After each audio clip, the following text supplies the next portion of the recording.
6, 5, 4, 3, 2, 1.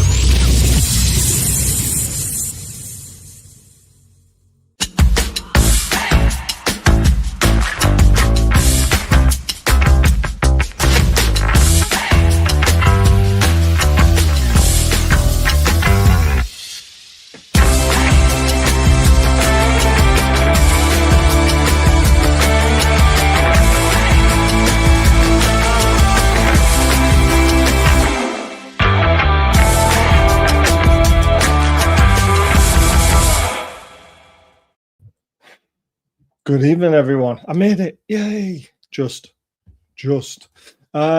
Welcome to the preview of Aston Villa, Newcastle United. Great to beat them. Please like, share, subscribe, hype to promote the channel. You know it's free. It doesn't cost anything, but if you want to be a member, you can be. And just be nice. The usual. Ed's in the house. Great to see you, Ed. I've seen you in the live chat for a while. I hope you're well. You're all going to be talking to each other, aren't you?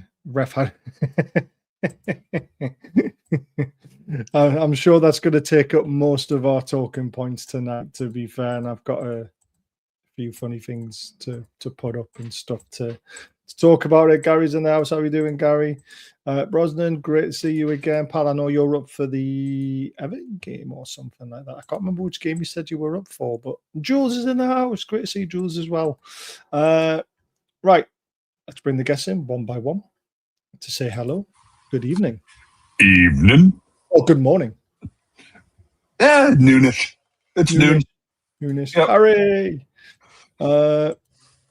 Scotty. Evening. Evening, Mr. Devlin. Evening, Mr. Devlin. Evening, Baz. I was just letting you get on with it. You can change your surname anytime, mate. Could you imagine that? Triple Devlin. There you go. That'll be good. It works, that, doesn't it? It actually works, that, doesn't it? Yep. I put 100% down. Kind of like the triple Lundy. You remember that? Yes. That was quality There you from go. Jules, by the way. Jules found the Newcastle bus in Birmingham. She did. To meet the players. Fantastic player video. Yep. And a massive welcome back to Don. Don! After his little trip away for work. Everyone. Yeah, we're calling it work. We know where he was. I've never worked so hard. He's been scouting Baku, hasn't he? There you go. I love it. Right, we are here to discuss an absolute fabulous away win. It's been a while. It's just like buses. You get one, another one comes straight away. I was actually quite shocked, to be honest with you, with this. But it was a pleasing shock after we discussed the game, saying, Premier League's more important, Champions League's more important. But I tell you what, it was nice to put one up there. It really was. It was. The starting lineup shocked a lot of people. Shocked me, to be fair. I thought this is why I was shocked. We actually got quite a convincing win. Is I was not expecting him to do what he did. He obviously had one eye on Wednesday night. That the club probably see that as a priority as well, due to the riches of the Champions League. It's not because the FA Cup is diminished. I love the FA Cup.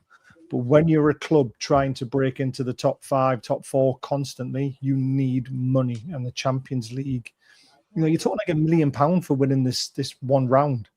On top of the millions and millions that we've already won due to the table situation. But right, Asula got a start. Woltemade back in the side. Was it a change of formation to 4-2-3-1? Were our eyes deceiving us, or was it still a 4-3-3? I think it was a 4-2-3-1. I think he had Tonali and Ramsey in DM roles for all intents and purposes, and he moved Woltemade into the 10. I thought it was a masterstroke. Yeah. When you saw the lineup, what did you think? Did you think, oh, or not? Sub on the whole, I love it. No, I was excited by it. I truly was. I was, having received the news 12 hours ahead of time that we were going to be losing Bruno for 8 to 10 weeks. I was just sitting there going, okay, Tonali, it's your time. You've got to step up. You've got to show that you're capable of playing in the squad for whatever reason. I don't know if it's new dad, if it's still the lingering illness that he had in the late months of last year. Whatever it was, he's lost a step, but this was his opportunity to stamp his authority on the match. Yeah. Well, we all know that. We'll come to it later on. Don, your previous thoughts before the kickoff. What did you think of the lineup? To be honest, I looked at it and went, it's not a bad lineup, to be fair. I mean, with the exception of young Asula coming back into the squad, who I don't think has performed to his best this season. But even then, yesterday, he might not be scoring goals, he might not getting right in the right place all the time, but that's tremendous. Yeah. Right, Scotty boy, we had a conversation before the start of the game. You said the Sula was going to score a hattie, left foot, right foot header. I love when you wrote about the Sula. I love it. It. You just bite all the time, mate. Yeah, but I replied, throw in, corner flag, Rosette. You were very, very close. And as soon as you hit that one out for a throw in, I thought I was on the money.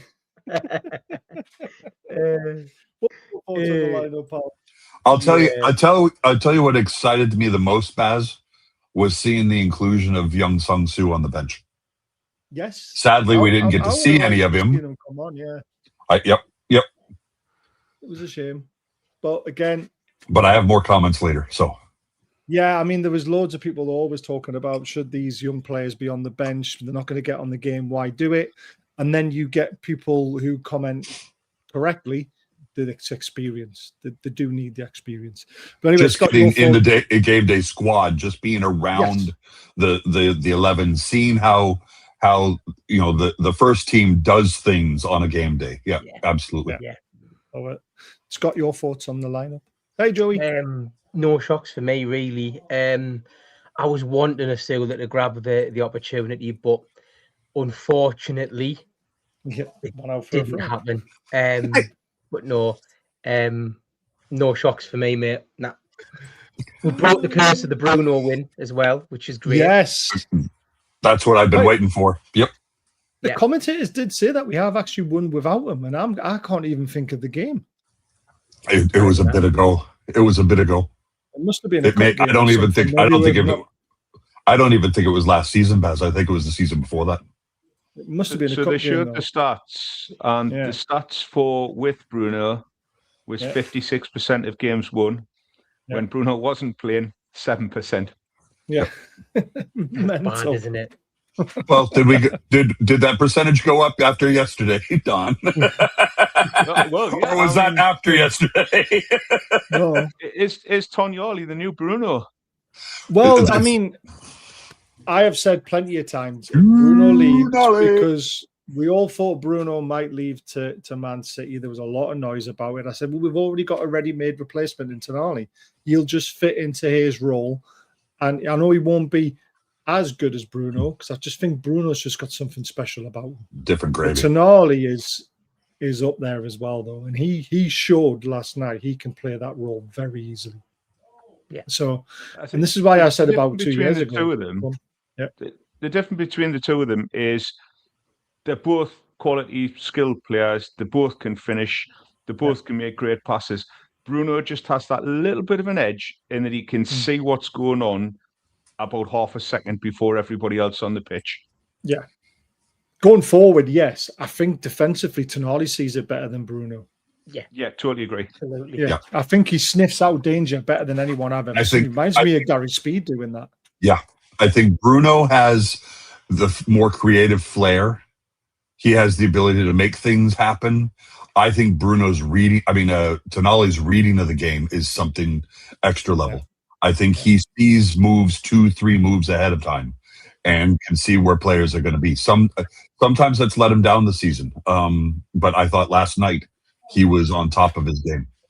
I really, really was excited. And going back to Scotty and Baz, with the constant Asula business, I didn't think he did poorly last night. I think he did his job. He was in there as a bull in the china shop, just running around and causing a mess because the defenders were constantly following him around. He may not have done a lot in terms of creating chances or anything, but he did his job. He messed with the defenders. He just needs another year, Dan. That's all he needs. Okay. Baz is going to start looking down his nose at you, Scotty, and just he just needs another year, mate. That's all he needs. I'm expecting a Foxtrot Oscar from Oz for you. I just move on the conversation in the equation. Harry, I saw your question in the comments. We'll answer it back in a little bit. I'm sorry, Scotty. I cut you off. I'm with Scotty. Scotty. I think Asula had a great game this yes, big time. I did too. Yeah, I genuinely think I had a great game. If you think how much space he was creating for everyone else, and he ran his backside off. He did. He was closing them down all the time. If you looked at it, if you watch it back, watch how many times the keeper has to kick the ball out and immediately gives us possession back because Asula's all over him. Yep. Yeah, he did the pressing. He can't finish. He can't finish for anything. I was going to say a word, but I know that you can't say swearing. He can't finish. He needs to learn what that bit of the goal is, between the white posts. Because I'm sure there's confusion, the corner flags for goal posts at the minute. Exactly. When he learns how to do that, he's going to be scary. If he learns. I love the kid. I just love the kid.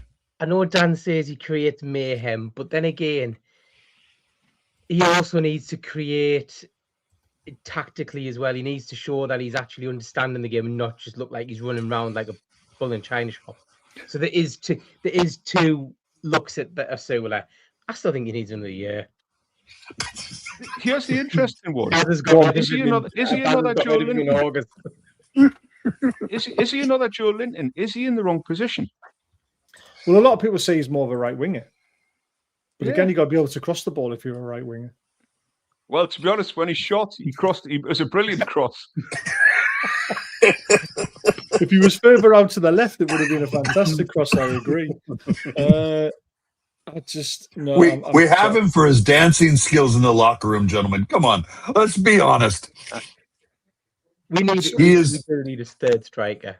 He is the glue that holds us together in the locker room because he goes person to person and creates social media for them.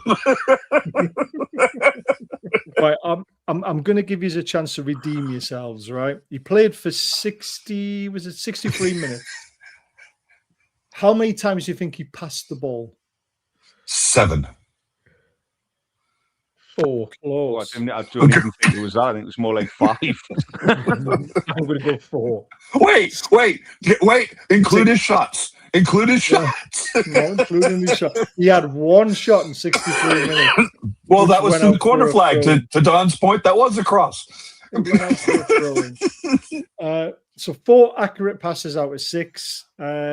Passes in the opposition 2 out of 4. So the only thing that he did well last night, which I absolutely agree with all he ran his socks off and he made it difficult for them to play off on the back, which did encourage us to get further forward. Fair play. True. Or you've got to have the rest of the game with you as well, I'm afraid. And he just doesn't have it. I mean, to be fair, though, he wasn't the only one who was very low in the ratings. I mean, Murphy and Barnes weren't exactly setting the world alight. Well, come on, Murphy was running with a cheese grater for a shin, and and he got knocked on the knee, by some idiot movement from somebody else. We're going to talk about all that. We're coming to it. Okay. So, the first one is the thing is, you've got to be careful when we say they haven't had a good game, because when Barnes runs off to the left, the defenders are going with him. He's creating massive amounts of space for everyone else. So although he might not be putting them in the back of the net, he's creating the space for others to do. So we've got to be careful when we're like, you look at a player and go, oh well, he didn't have that many shots. In that game, they marked him heavily, which meant Tonali had a shed load more room. Yep. Yeah. Agreed. No, I completely get it. I just, when I see my wingers and I want to see them putting balls into the box, Murphy's crossing was terrible yesterday. I'm not saying he had a bad game, but I'm saying when he had the chance to put the ball in, it was terrible. And he's supposed to be the best crosser of the footballer at the club. And I'm thinking... Yeah, but as Dan says, his legs probably, an inch shorter than it was when he started the match. I mean, this was the tackle. And I mean, when I first saw it, I thought he's late. It's probably a yellow. But then when you watch it back and you see how high he is and his studs are up, the way his foot is, you've got to give a red card for that. Because he's dangerous. That's raking his shin. And then he came down on the top of his foot.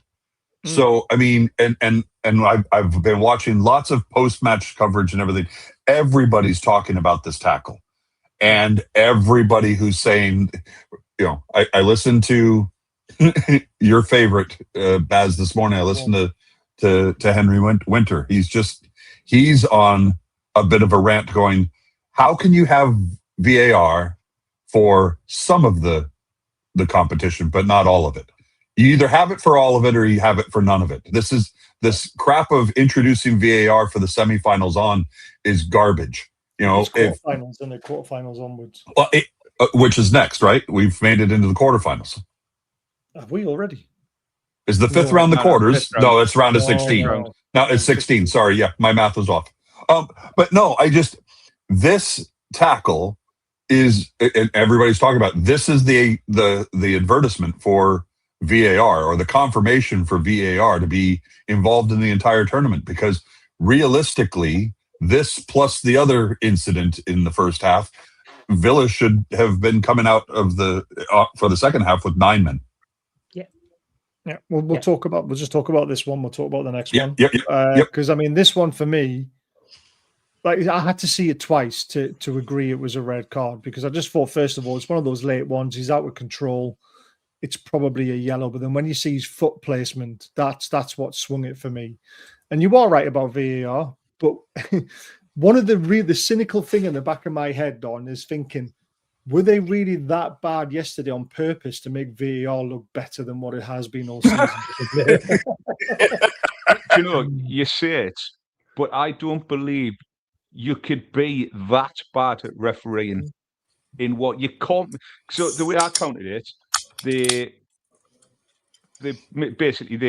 gave a goal that was clearly offside by a margin. The fact that Eddie Howe conceded from the flipping halfway line should have been a solid indicator.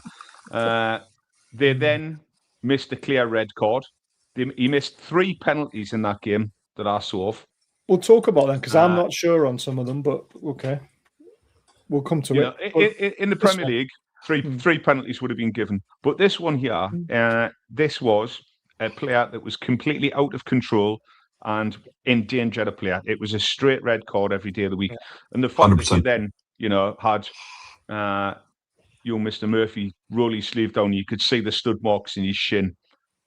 It just goes to prove how much, impact there was on that. But just for me, it looked like it looked like a 22 bullet had hit him. That was that big of a hole. It was not. Dingy, whatever, however you want to call him. He was dag nasty, is what he was. That collision. Who said it in the comments? If Murphy hadn't seen it coming and got his one leg up, that could have been awful. That could have been absolutely. He could have broken his ankle. It's terrible. You still there, Scott? Can you hear me? I can hear you, mate. Yeah. We can hear you, Baz. I think with Digny, I don't think it was malicious at all. He just mistimed it. You see, the second he gets up, he goes straight to Murphy. He knows he's made a mistake, and I think he was thinking it was coming. A red was coming as well. Sorry about that, guys. My StreamYard just completely froze and threw me out. Oh, okay. We had continued without you. Don was it. Go ahead, Don. Repeat that. Yeah, no, he doesn't have to. Digny, in no way, it was not a malicious challenge. He got his timing wrong. As soon as he hits him, you can see him getting straight back up, and he checks on Murphy's welfare. He's expecting a red card.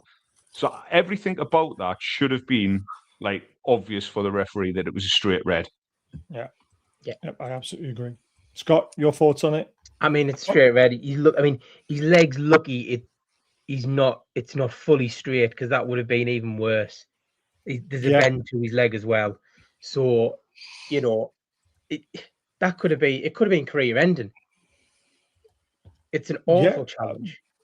We don't know how bad it could have been, but it's horrible, isn't it? That's the problem. Right. So the next one, obviously. So Baz, but when he got up after he checked on Murphy, there was a comment where he puffed out his cheeks, where he was just like, "Oh shit, I got away with that."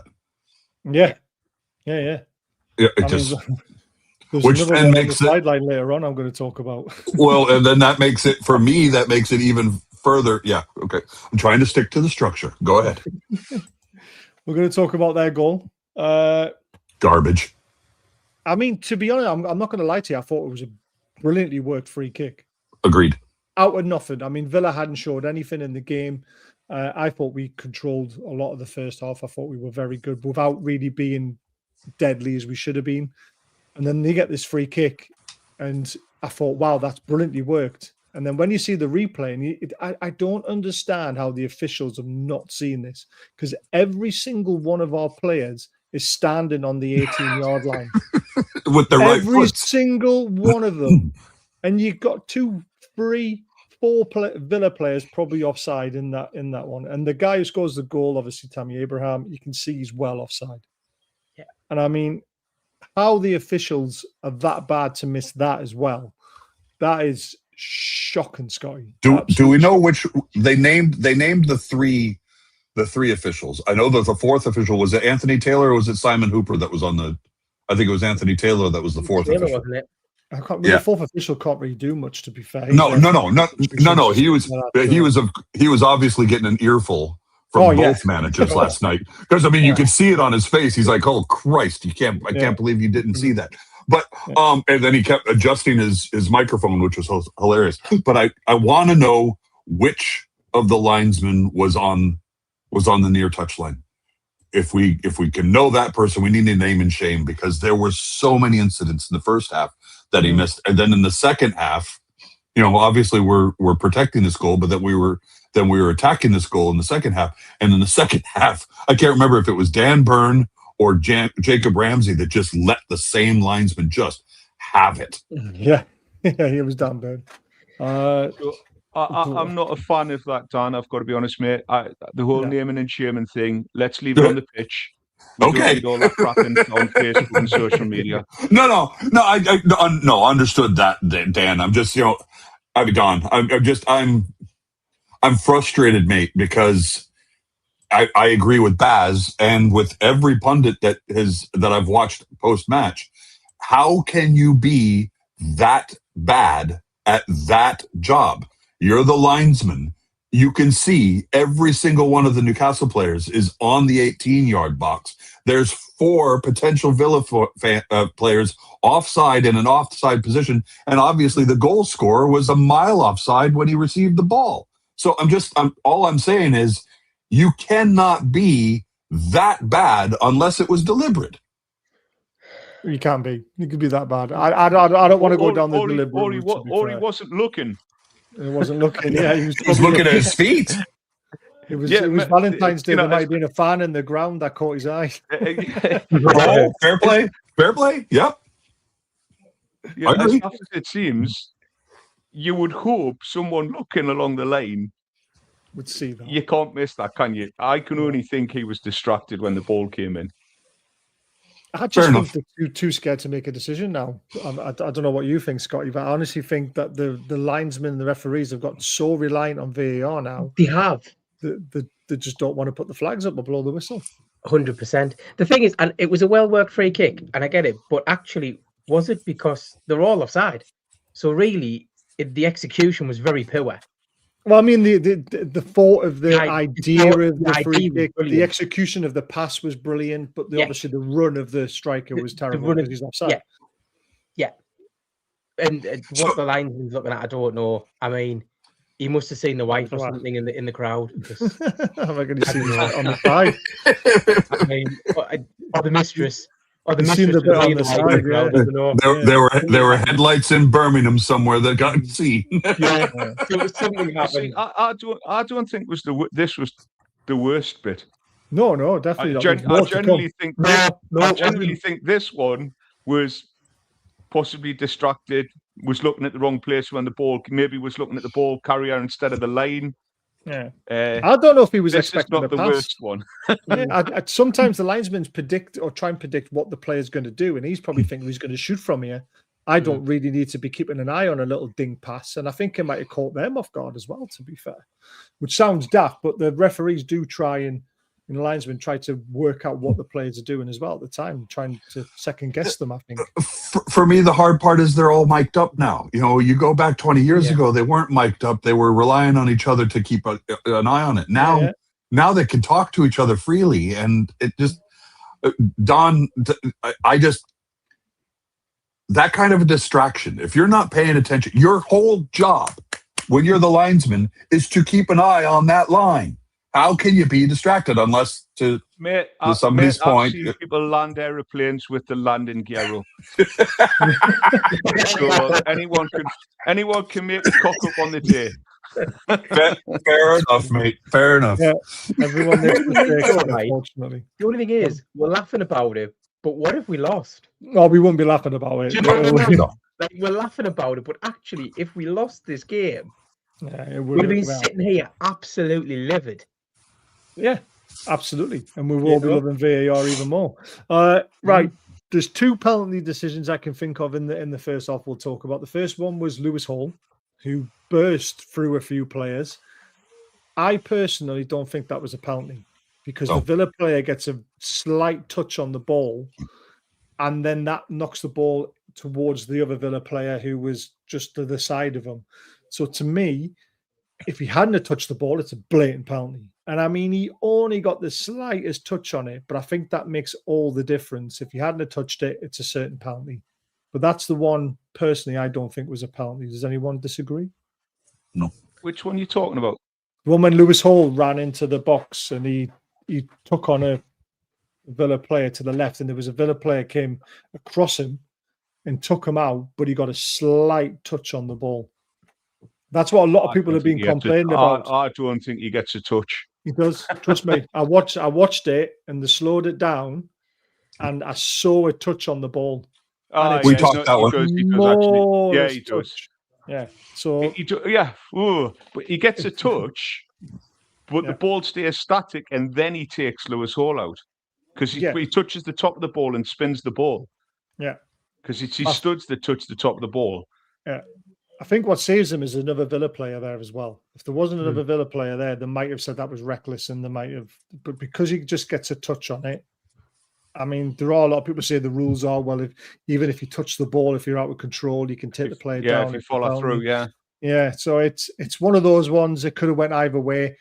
Yeah. I don't think VAR overrules that if there was VAR because they'll see the touch on the ball and they'll use that as an excuse not to give a penalty, personally. That was a discussion in the pub. We were just like, ooh, was that? Then when we saw the replay, it was just like, okay, no, it wasn't. We can see that. Slight touch. The one for me that could potentially be a penalty was the Harvey Barnes one when he broke in down the left-hand side. And the player got in between his legs, didn't he? Which sort of sent them flying. Again, I mean, it's hard not to say that was a penalty, to be fair. From the reverse angle, from what we saw from the camera on the end line, looking downfield, we could see that entanglement with the legs. I'm not sure Kavanagh could see that from his angle. I'm not sure he could have seen it on the other side as well, way over on the other side. So there's no way the linesman would have seen it either. So this is another incident where VAR may have captured it, but in this, we saw it because we got the benefit of the camera angle from the end line looking back at the 18. Yeah. I don't think any of the officiating crew would have seen that. Only the people in the booth would have seen that one. So I agree with you. I think that would have been a penalty. And unfortunately, I think that influenced Kavanagh's yellow card later in the match to Barnes. Well, he definitely died. I'm not disagreeing with that, but I'm saying what I'm saying is Kavanagh saw Barnes go down in the box one too many times. Yeah, I get. I think that was influential. Yeah. Don, your thoughts on that one? Yeah, I agree. I think it was a clear penalty. But as you rightly say, referee's position would have been challenging to see it. Linesman was on the far side of the pitch as well. So it's one of those ones where VAR would have given it. But this is what everyone's saying, we go back to the good old days of not having VAR. I think yesterday showed the good old days of VAR are not that good, to be honest. That was a very good comment, that one. There were rumours that Kevin had to be escorted from the stadium as his guide dog had seen a cat and ran off. And apologies to any of the viewers, because Don, I read that comment while you were talking. For those of us on the panel, we can see the comments before they're put up, and I saw that comment and started. I almost wanted to burst out laughing, but it wasn't anything you said, Don. It was that comment that I saw that cracked me up. I read it at the same time. Yeah, but you were mid speak. Brilliant. Scotty, your thoughts on that one? Do you think it's a penalty as well? I think it's a penalty as well. Yeah, I think PGMOL need to book some opticians for Monday morning. Definitely. Specsavers. You can come to them now. They can get a car, so they don't have to go to the homes. I love it. Was there any other penalty incidents in the first half? I can't think of any. I thought it was just the two. It was just the two. Yeah, I thought it was just the two. I'm trying to think from the Villa. I'm just thinking from the Villa perspective. I'm just thinking, was there any for them? I understand. I'm trying to be devil's advocate here. Fair play. Cheers, Ches. Thanks for that reminder. I thought there wasn't anything from Villa. I think there's some really good challenges. They came in some really good last minute challenges right now. Yeah. So this was brilliant from Newcastle, though, by the way, because how often have we seen us not break fast, and not take advantage? Now, we had literally a 4-on-1 situation before the keeper took out Murphy. It was from their corner or free kick. I can't remember what it was, but fair play. We got the ball out quickly to Murphy up front, and the keeper's thought, I'm going to make this. And he got nowhere near it. And he absolutely wipes out Murphy again, the poor lad. That's twice he's took a kicking. Now, I'm going to play devil's advocate a little bit. If the goalkeeper hadn't put in such a horrific challenge, I think he only gets a yellow card. But because it's so blatant and out of control, I think he leaves the referee no choice but to send him off. And I also think that the influence of the poor decision on Digne earlier, where he should have been sent off, also is playing on the referee's mind, thinking, well, I should have sent him off. Really, maybe I made a mistake. I've got to send the keeper off this time. So I'm agreeing with you, Baz, because yes, he made an absolute hash of it. The ball was nowhere near. Murphy had already pushed the ball 2-3 yards ahead. So, I mean, there was no way Bizot could say he was going for the ball. It was absolutely mistimed. It was absolutely terrible. At the same time, I also agree. Don Hutchison was one of our commentators on ESPN last night, former Mackham, captain and all that business. But he said, if he was Trippier after the Digne incident earlier, he said he would have been in Kavanagh's ear every chance he got, saying, you owe us. You owe us that one. You owe us that one. So I think that this could very well have been a makeup call, other than the fact that it was a complete hash. I mean, Bizot just got it horribly, horribly wrong. From the match, it was given as dog show. Okay. Right. Yeah. Yep. It was a red card, regardless of where he hits him. The fact he took him out, it was a straight red card. Yep. Because it's the score an opportunity. I don't think was that Murphy had put the ball past, would have got the ball, and without the goalkeeper in between the sticks, he would have curled the ball in and scored. Agreed. I think where the ball was going, though, it was going more towards the corner flag. You had 3 Newcastle players running to the box with a Villa defender there as well. I don't think... but effectively, you're looking at 3-on-1. As long as he gets control of that ball, then it's a goal. Yeah, but it's Murphy we're talking about. I'd back Murphy. Yeah, no, that's a definite. I'm watching it back right now, and the ball stops it because he's flicked it with backspin on it, and the ball stops about 4 feet from the 18-yard line, the box, the corner of the box, right about 4 feet outside of it. He would have made it to that ball, and he would have put the ball in the back of the net. It's the right decision. Yeah. I'm just playing devil's advocate a little bit. It was going away from goal a little bit. I just think it was a poor decision from the goalkeeper. Remind me of Pope against Liverpool, Scotty. I was just thinking there, Nick Pope's thinking and out, thinking, shit, that's normally me. And then all we need is John Cena's music because it literally looks like he's going to tackle him out. Like there's just no, he's literally just, he's got no control over himself at all. Oh, man. But Nick Pope's sitting there thinking, thank God that's not me. Douglas Luiz afterwards. What's normally you. If you watch the bit afterwards with Douglas Luiz, look at his reaction, and the Newcastle players having to hold him back because he's going for the referee. Yeah, he's going for the referee. Yeah, we shouldn't have just let him go. I don't understand what he's doing and why he's doing it. It's a good question. Either do I, really, to be honest with you, because the referee's given the red card very quickly, and I think Douglas Luiz is thinking, well, maybe you should have took a bit of time to think about your decision. Don't send him off. He's completely out of control. Yeah, he loses it. I think it's because Jack Grealish messaged his missus saying it doesn't matter if you've got a boyfriend, I'm coming for you. Well, Jimmy did mention in his interview that it was just a blood rush to the head, and he's just gone. He's just totally lost control. Yeah, it was a weird one, and he was on it. Yeah, he's very lucky he didn't get sent off. To be fair, the way he reacted, if it wasn't for our players saying, "Whoa, come on, mate, calm down a little bit," they could have been down to 9 men, which should have been 8 men. And could you imagine what it would have been like? We go in at half time. I mean, I had to cycle home, so I missed the start of the second half. I came home, it was 1-1, so I missed the Tonali goal. And then I go on Twitter and I see all the replays of everything that's gone on, and I'm thinking, what the hell have I missed here? Now, this is the one where the fourth official really has a big tell on his face when he shows up on the sideline, because this is we obviously get a free kick from this. Now, Wayne Rooney's already said this is the worst decision he's ever seen in football. The Villa player never leaves the box, so how can you give a free kick outside the box? And when the camera pans over to the fourth official, the shock on his face that he's given a free kick is so blatant. I don't understand how you could get that so wrong. I mean, great spot that it's a handball. First of all, they've actually got something right. But then he said he's basically the free kick's almost where Trippier took the ball when he kicked it.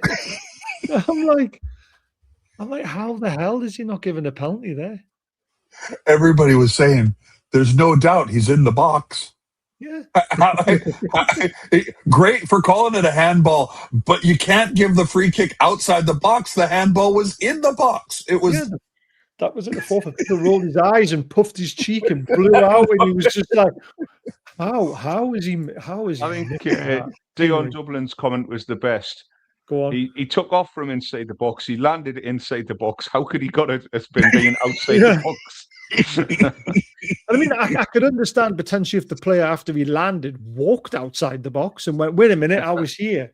But he didn't. He never left the penalty area in this whole thing. So how can they get it so wrong? I was just like, oh my God. Thankfully, 30 seconds later, it made no difference because probably saved us all the heartache of missing a penalty, maybe, because Martinez is a very good goalkeeper. I mean, Tonali hits it pure. Obviously, his next goal is even better, but this one hits it quite well. It takes a little bit of a deflection, I believe, and goes in. I was just buzzing. I turned on the TV and it was 1-1. Was there anything else happened before the goal and before anything? Obviously, I mentioned it earlier, and like Don, I'm watching it back just now. It was in the 55th minute that Jacob Ramsey received a touch off of I think it was Murphy. I'd have to go back and look, but a Villa player puts the ball out past the end line So Ramsey's saying it's a corner, and the same linesman that mucked up the offside, says it's a goal kick, and Ramsey just lays into him double times, tells him to Foxtrot Oscar, and you could tell that. I mean, even the Villa fans are starting to get on Ramsey's back, going, "Wait, you're one of our guys. You're one of our former players and stuff." But he was not having it. He was letting the linesman just absolutely go. So that was 10 minutes before the handball incident. So this linesman was having an absolute mare. Yeah.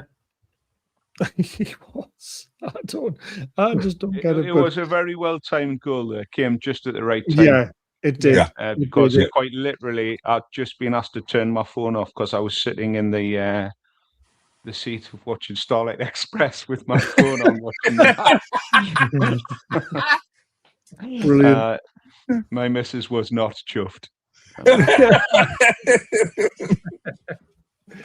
Oh man, I do. Oh, I love it. Ramsey goes right up to Digne, and it was just like, dude, you handled it. He goes, I don't know what you're talking about. Digne is just like shaking his head, going, I don't know. No. And I mean that should have been the second yellow card. It should have, absolutely. And then there's another red card that, well, I mean, it's the same player who should have had a red card. I mean, the referee had the chance to make amends. Yeah. So I have to ask are you fucking winding me up? I have to ask the question: What were our fans chanting? He says, I can't turn the TV up loud enough to understand. And you're not fit to be a referee. Yeah. There you go. Okay. All right. Cheers, Don. Thank you. Even the commentators picked it up, to be honest. You could hear the commentators were having a little bit of a laugh. We couldn't hear it in the pub yesterday either. So, okay. So, thanks.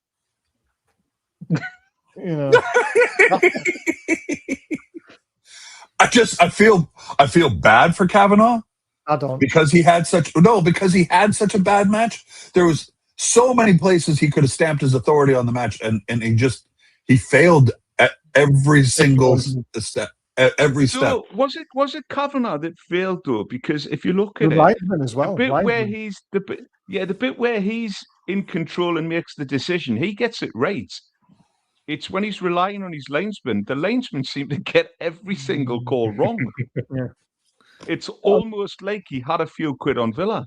Do you think? The linesman or Kavanaugh? The linesman. A good one. Oh, the linesman. Yeah. Police have reported following today's FA Cup clash between Aston Villa and Newcastle United. A series of highly questionable decisions against Newcastle sparked growing suspicion of match fixing. I have to say, going back and watching it, I just love the deflection off the back of Douglas Luiz. Yeah. I love it because he's such a. I feel the same way about Douglas Luiz as I do about Emi Martinez, and I think both Scotty and Baz know how I feel about Emi Martinez. When he came on as a sub, Tara looked at me. My wife looked at me and said, "Is that the guy?" And I said, "Yes, that's the guy." Yeah, we're not talking about what he did in the World Cup celebration. We're just, yes, he's that guy. I'll tell you what, Douglas Luiz can hit a ball. He nearly scored a screamer in the. I think it was in the first half. To be fair, well, it was him. It was him who snuck the free kick that led to the Tammy Abraham goal, right? Yeah. It was great. Great. If you watch that strike, if it doesn't hit Douglas Luiz, I think Tonali still scores. Agreed. Yeah. Because in the other no corner, way Martinez is getting to it because it's a fantastic shot. Yeah, it was they make a big deal about it being a deflection. But if it wasn't deflected, then I think he would have still scored anyway. Yeah, 100%. And then we get the winner. I call it the winner because I mean, Jesus Christ, what a strike this is! I mean, this is a good fully 30 yards as well when he hits it in the end. And we've been complaining that we haven't been shooting from outside the box, Matt. Yeah. What did I say at the start of the show? Two-way wins like buses. Score from outside the box like buses. Two come at once. And it was an unbelievable hit, though. Screamer. Eddie Howe's been saying we've been encouraging him to shoot more. We've wanted him to shoot more. He's got it in his locker, and we're all like, has he? Because of what we've seen so far, we're struggling a little bit. But my God, he really showed it yesterday. This is so funny. Sandro Tonali, what a mug he is. So then all Newcastle fans just got straight on that tweet and started blowing their kisses with Tonali as the memes. I thought that was good. And this epitomizes it. After the second goal, I came to Eddie because in the past week, people spoke a lot about our relationship. I work every day with a gaffer. Our relationship is perfect. It is not broken. It's about time people stop listening to all these clickbait, crap that goes around. And just see how the players are working on the pitch for the manager. You can see it for yourself, and this just epitomized the whole game for me, to be fair. Yeah. But that Sandro strike was phenomenal, Don. Yeah, fantastic. But, again, how many assists has Dan Burn got now? I don't know, to be honest. I'll find out. Tell you, straight away, he was like, watch that, straight away. There was no thought. He just put it nicely into place, and then Tonali put it, cracking strike. Yep. But, we've seen that from him.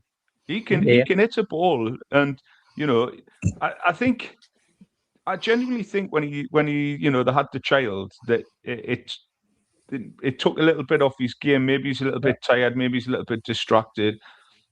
And he's now settled in. He's used to it, and look at him now. He's coming back into his best.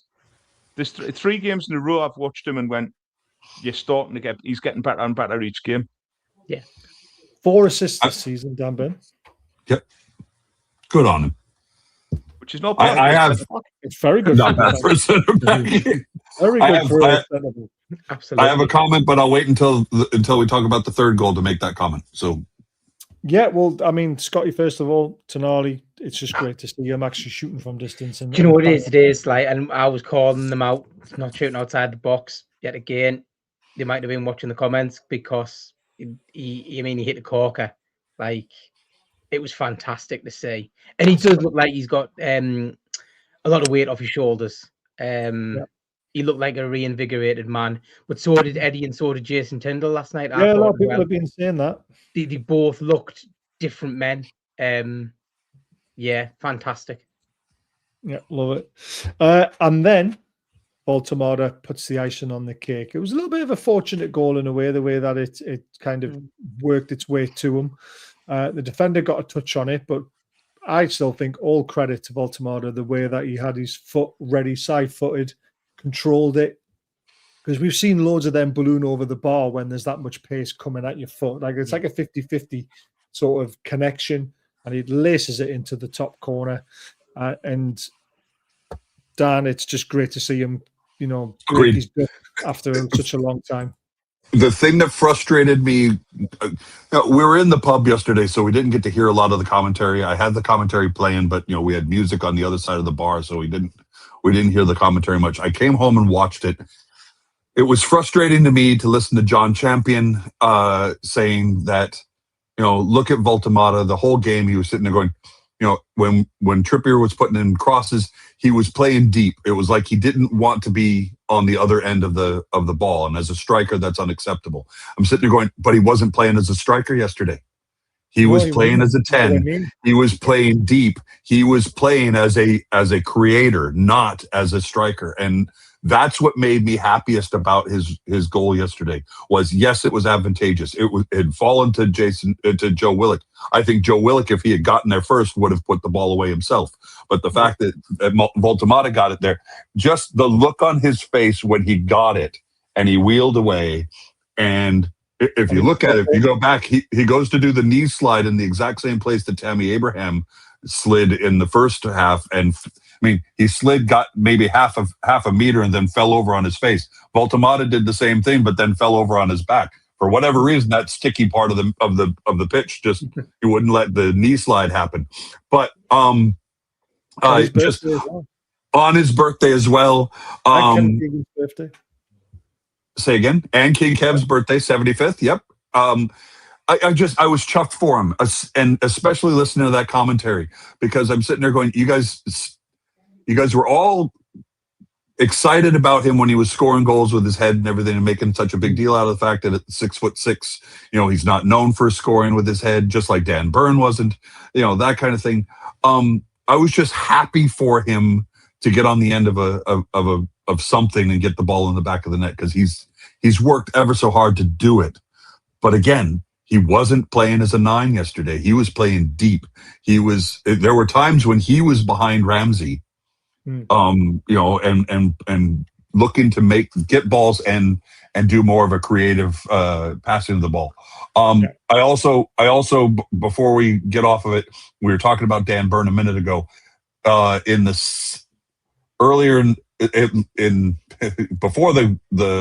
the second goal from Tonali, there was a bit of a scuffle with Dan Burn and Pau Torres on a corner when Torres fell down because Dan Burn was pushing off of him, because Torres was in his face, and he fell down. Referee came over and had a bit of a word. Dan Burn was just like, "Look, he's leaning into me. I'm keeping him off," and he just goes falling down. And then when play starts again, the shoe's on the opposite foot. Torres wasn't looking for the ball at all. He just wrapped his arms around Dan Burn's neck and his head and took him down to the ground.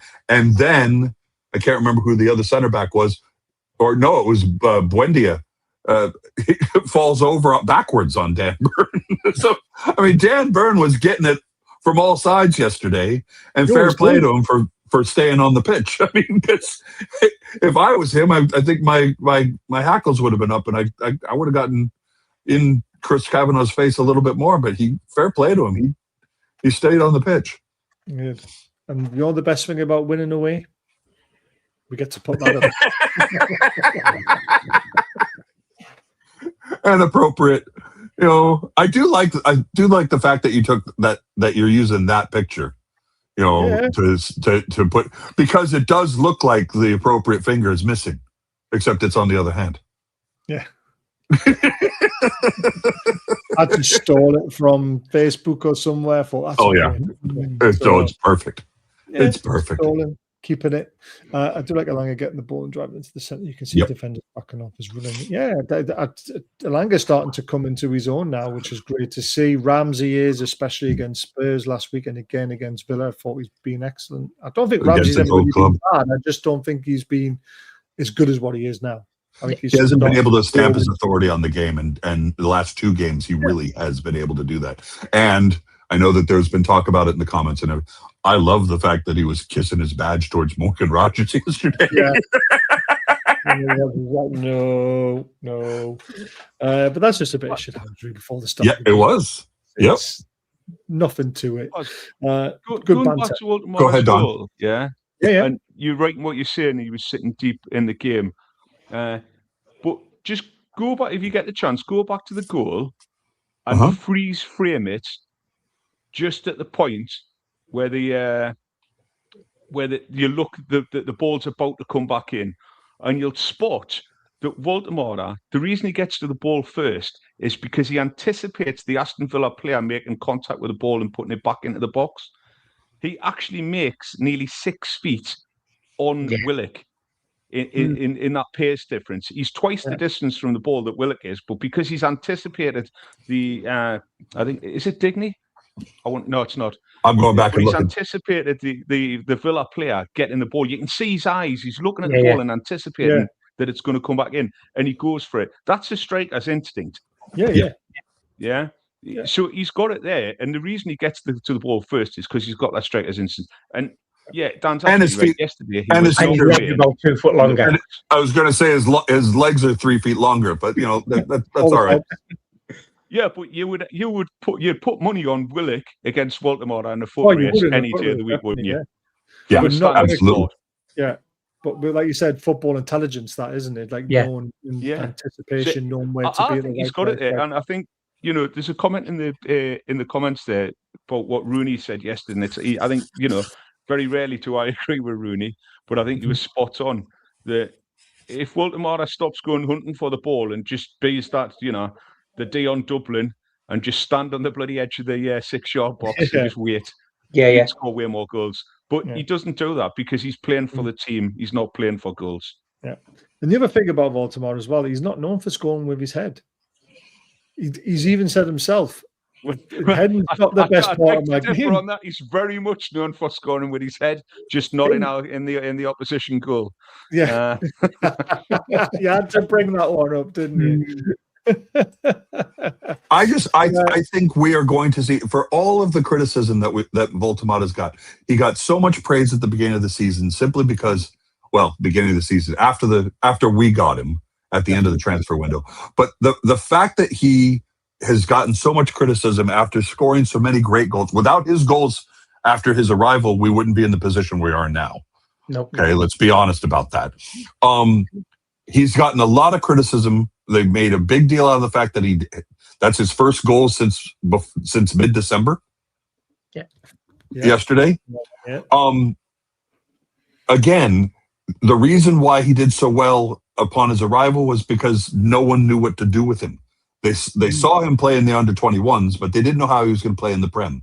And so he had the benefit of being so different and new. He was a different kind of 9 for us and thrown into that responsibility quickly because we didn't have anybody else.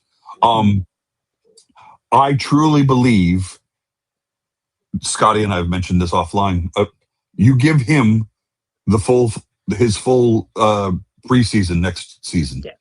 And he's going to be, we all know he's going to be playing, for Germany at the World Cup.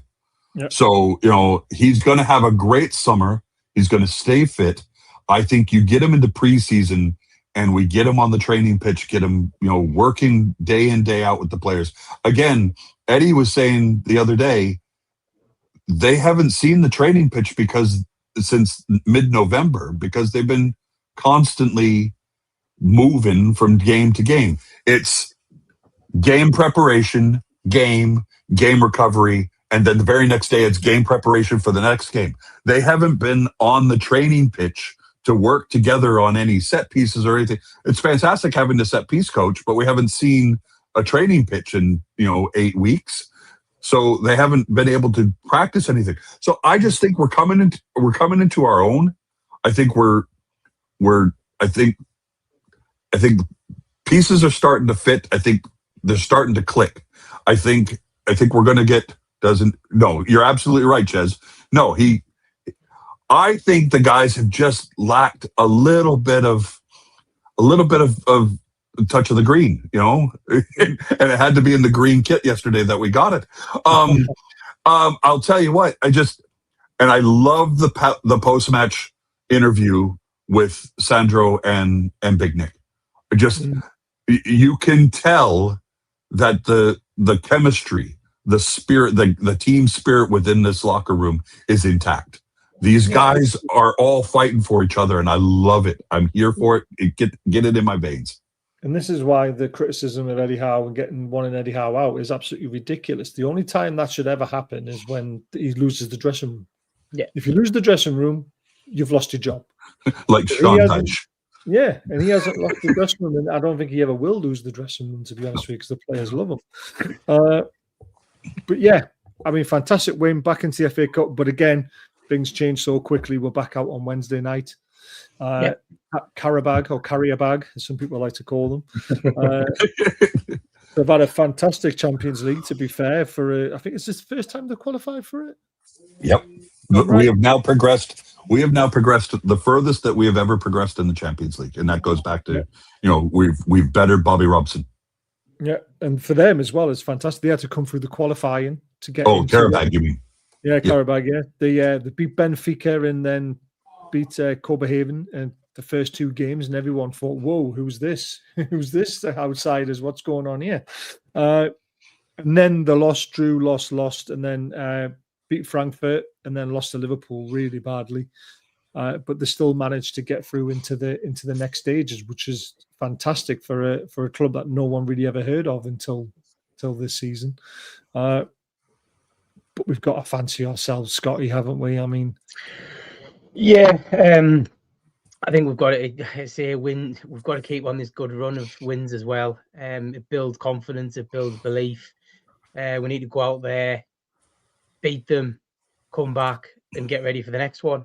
We just got to keep it rolling. I know I wasn't a big fan of going through last night, but the way we did it was fantastic. It showed us that actually we've got some fight. There's you back a dog into a corner, and we've come out.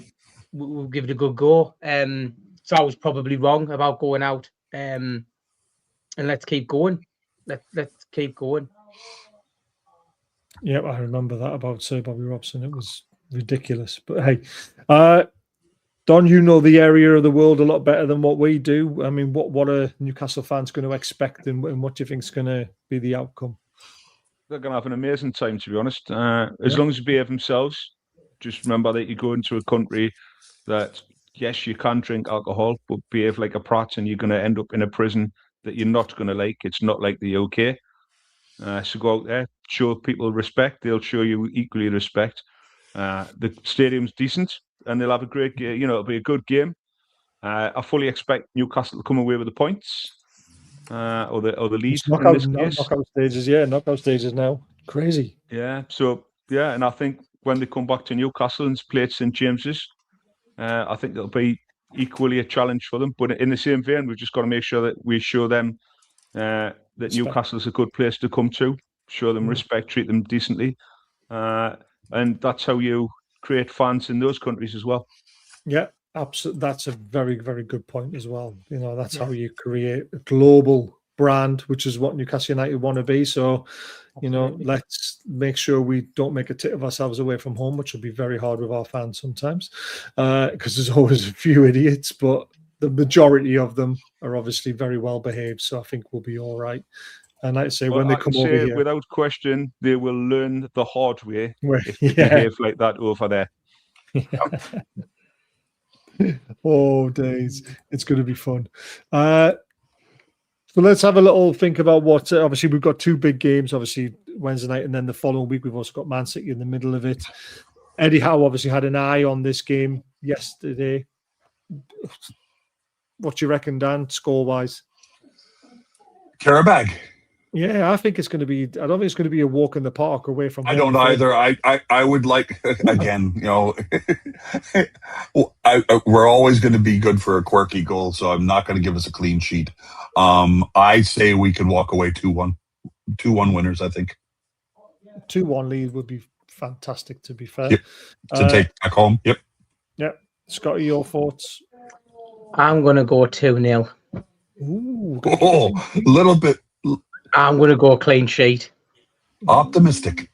I'm having a look to see how many clean sheets have been against these, and there's only 3. Napoli kept a clean sheet. Liverpool kept a clean sheet. That's it. And Liverpool kept a clean sheet at Anfield. Yeah, and Napoli kept a clean sheet at home as well. I'm going to go clean sheet. They scored a lot of goals. Interesting. Don? 3-1. Newcastle. 3-1. All right. Go on, Don. It's my favourite scoreline, that one. 3-1. You think, Don, you think our lads have now found their shooting boots? No, I think the difference will be the pace. I don't think Karabag will be able to deal with the pace. And I think, do you think we'll start Gordon and Elanga against Karabag just to do exactly that? Just turn them into speed merchants and just go. Yeah, I think that's exactly what's going to happen. I think he's basically going to set up to go for it. Someone say 6-0. That's Blade. That's Blade. He does it all the time. He's the one who puts in the. Again, and Eddie worked. It worked for him one day when we beat Sheffield United 8-0. I think he said 6-0 that day. So he gets it. It comes around once in a blue moon. I think we'll concede, unfortunately, but I do think we'll have too much for them as well. Like I said, if we play Gordon, Elanga, and Barnes as the front three and really go at them with pace and play that high press, not a lot of Champions League teams have been able to handle us when we've done that. PSG struggled. We were lucky not to win that game. You look at the other games we've won at St James's Park, playing the high press. I'm in the region of Don as well, 3-1. I think it'll be. So, Baz, you think he's going to go Gordon, Barnes, and Elanga up front? You don't think that Woltemade did enough last night to warrant keeping his place? he did enough. It's whether he's fit enough to keep his place after he ran himself into the ground. So you think it'll be Ramsey and Tonali in midfield, or do you think it'll be 4-3-3 again? You won't keep the 4-2-3-1. You'll go back to 4-3-3 for this game, and it'll be probably Willock, Ramsey, and Tonali. Okay, fair enough. Yeah. Unless J7's miraculously recovered now. I know he's close, but he might see him on the bench potentially. I think he's saving him for Man City. Possibly. It's a risky one to bring him back in on without any game time. Interesting. Just to correct some geography, it's not a Turkish club. It's a club in Azerbaijan. Yep. Just north of Iran. There we go. Yeah, didn't they have a war with Algeria that somebody just put a stop to? Don, isn't that what we heard in the news? Is that when he was invading Greenland? Exactly. Yeah. Yeah, it was the war. It was the war that he stopped, was between Algeria and Azerbaijan. With that big gulf in the middle, the big sea in the middle of them. Just, I'm just saying, before I come over there, guys, I'm apologizing before I come over there. And just know that yep. Let's not go there. Anyway. Thank you very much, everyone. Don, welcome back. Great to have you back on the show. Great to see you, Don. Dan as well, of course. Monday night, tomorrow night. We're over on Mackham's channel, aren't we? On Stu's? Yes. On Cabby? So Mackham's v Geordies. Obviously, we're both celebrating FA Cup wins this weekend. Hopefully, we draw each other and we've got something really exciting. Oh, that'll be juicy. I was just thinking that this afternoon. Tomorrow night? Yes. It is. And when is that game? When is the next? Next derby game is the 22nd. Second. Yes, I know. But if we were to draw each other, when is the next FA Cup? Is it while I'm over? I think it is. I think it's like the 17th of March. Is the next round. Dates. I want to draw them away. Well, that would be an experience, wouldn't it, Scotty? Beat them at home. No. I'd rather just draw them at home and beat them twice at home. Oh, no. I want to beat them at home. Not that. Take them away. No. Beat them to get redemption. Hey, Scotty, what you got, Bass? Did you see it? No. Get yourselves over to Mackham Cabby's channel and subscribe to him so you can see us tomorrow night without any problem. We need everyone to do that. I'm just trying to have a look to see when the fourth round qualifies. I think it's 17th, 18th, 19th of March. I think it's March. 7th of March. 7th of March. Even better. I'm still there. So it'll be the 7th or 8th or 9th, depending on what they decide. So Baz isn't going to like this, Scotty, but Tara just found another Devlin. His name is Gary Devlin. And he went to the match. He went to a match. His missus wouldn't go because it was Valentine's Day, so he took his buddy. And they went to Birmingham yesterday. So I'm on the hunt. I'm going to try and find him so that the three of us could have a whiskey together. We'll see what we can do. Absolutely. Yeah. Now, to be fair on the draw, I'd rather take Wrexham in the next round so I can upset me missus. And then Sunderland in the quarter-final so we can say we knocked them out in the finals. Oh. Yeah, I like that idea. I'll take that. I mean, I'll take Mansfield at home, to be honest with you. So Don, so you've got the schedule up in front of you. What's the next tie after the 7th of March? Is it in April? 4th of April. 4th of April. Yeah. Okay, all right. And then semis are the 25th with the final on the 16th. Right. Oh, man, can you imagine if... Do you know what it is? The 16th off them, boys, eh? Winning the FA Cup, getting into the Europa League, if we don't finish high enough in the league, would be the perfect end to the season, wouldn't it? But, Hey. Well, I'm just saying. Oh, we're all going to Budapest, aren't we? I was going to say, let's join Charles in Budapest. Let's go. I'll tell you what, right? If Chelsea beat Barcelona and we get Chelsea in the next round, I fancy us over 2 legs against Chelsea. I wouldn't put it out of the realms of possibility we can make it to a semi-final of the Champions League. Yeah. And that is really being optimistic. just because teams aren't used to playing against us. If you go to the semis, though, that's it. You want to go to the final. With Chelsea, you never know which team's going to turn up. Exactly. And they could knock Barcelona out. They could be on a massive high, and then we just peg them down a bit. But the way we played against PSG, yeah, I'm not particularly scared about Barcelona, to be honest. Yeah, true. We nearly had them at home anyway. They concede a lot of goals, to be fair. So, yeah, it'd be interesting. Right, anyway, I've got to go to bed because I've got another 2 more shifts to do. Great. But we'll see you tomorrow night, 8 o'clock, Mackham Caddy's channel. Yeah. Please go and subscribe to it. Top lads. And I'm sure it's going to be a lovely conversation after we've just gone back above them in the Premier League. And we're also still in the FA Cup after beating Villa away, which I'm sure is really hurting them right now. Good night, everyone. Just don't say the 3 words. Okay, guys. Night, Don. Mind the gap. Don't. Mind the gap. No, I don't. I don't say things like that. Scott, you does that. It's me. Scott, you does that one. Right. Good night.